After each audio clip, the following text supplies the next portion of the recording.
Hello, Muncie, and welcome to another edition of Chirp TV, your weekend preview for Ball State Athletics. I'm Kyle Shaner, co-sports editor for the Daily News, alongside Vinny Lopes, the other co-sports editor for the Daily News, and Bob Culp, who's a news editor at the Daily News, but he came up through our sports ranks. Guys, another big weekend coming up for Ball State Athletics. Biggest game this weekend, probably men's volleyball. Cardinals came into the season with a ton of expectations, nationally ranked, and a lot of hype surrounding them.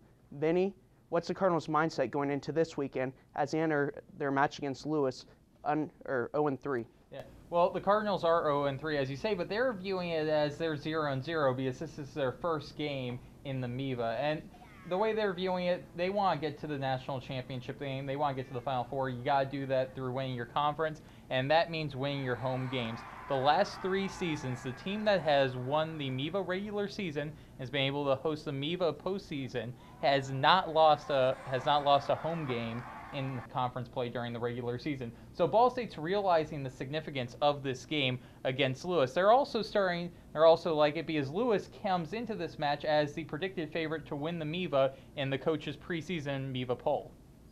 All right. A lot of fans have been showing up to men's volleyball last year. This year set a arena record. How will the Cardinal faithful feel after the end of this game, especially those little girls in Todd Chamberlain's fan club?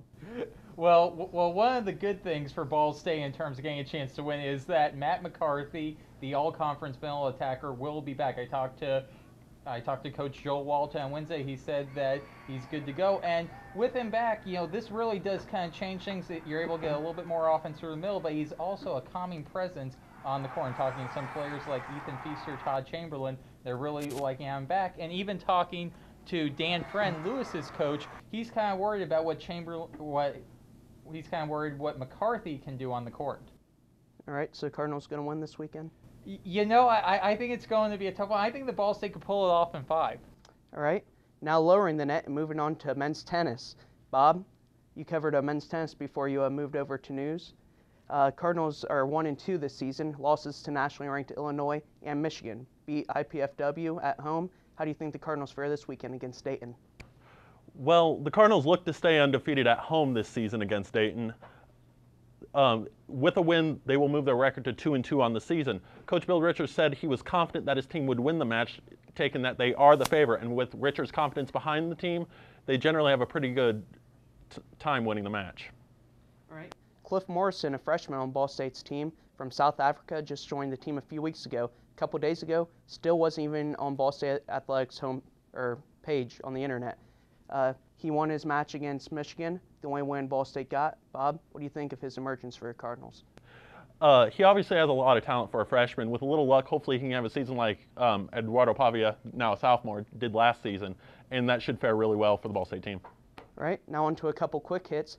Men's and women's basketball teams in action Saturday in Worthen Arena. Men's at 2 p.m., women's at 7 p.m. Guys, what's going to be the better game this weekend for fans to watch? Yeah, I definitely think it's going to be the men's game, and one of the biggest reasons is because I think that this is going to be another defensive struggle, and for Ball State students and fans, Ball State holds that team under 50 points, 50-cent Arby's sandwiches for everyone all around. They're thinking Arby's, and I think everyone's thinking Arby's this weekend. Way to use a slogan. They don't necessarily have history behind them, but with a little luck, I think they'll move on to a win. All right. Gymnastics also at home this weekend for a meet in the MAC.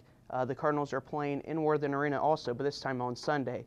Cardinals have Central Michigan. What do you think of their chances this weekend? I'll tell you, it's going to be a pretty tight battle between the Central Michigan and the Cardinals. 2 things to watch for if you're going into this. First off, look for the matchup on the balance beam and the bars between Central Michigan's Katie Simmons and Ball State's Teresa Phipps. Both have won these events before. They're going head-to-head, 2 of the top performers in the MAC. Other thing to watch for, this meet's going to be at Worthen Arena, not at Irving Gym. Be interested to see how the Cardinals adjust since they haven't played in Worthen Arena for many years. Given the Cardinals are again at home and they've practiced a lot in Worthen Arena, I'm going to go with the Cardinals and take the home field advantage. All right, guys, another Cardinals team in action this weekend. The Cardinals are playing in the Super Bowl. Who wins, Cardinals or Steelers? Ben Roethlisberger has had great success against the Cardinals at Ball State's expense. I'm thinking that this is going to be another 2003 homecoming type game where Ben Roethlisberger is able to get a 40-plus point win against the Cardinals? I'm a Cardinals fan myself. Larry Fitzgerald's their receiver. His father's actually covering his son playing in the Super Bowl, and I think that kind of connection generally will bode well for his team. All right, that's it for this week's edition of Chirp TV. If you have any questions, comments, concerns, complaints, birthday announcements, email us at sports@bsudailynews.com. Be sure to check us out in the newsstands Monday through Friday, the Ball State Daily News. You can also check us out online at bsudailynews.com all the time. And we will have some weekend updates for you, so be sure to check out those. I'm Kyle Shaner alongside Vinny Lopes and Bob Culp. Have a great weekend, Muncie.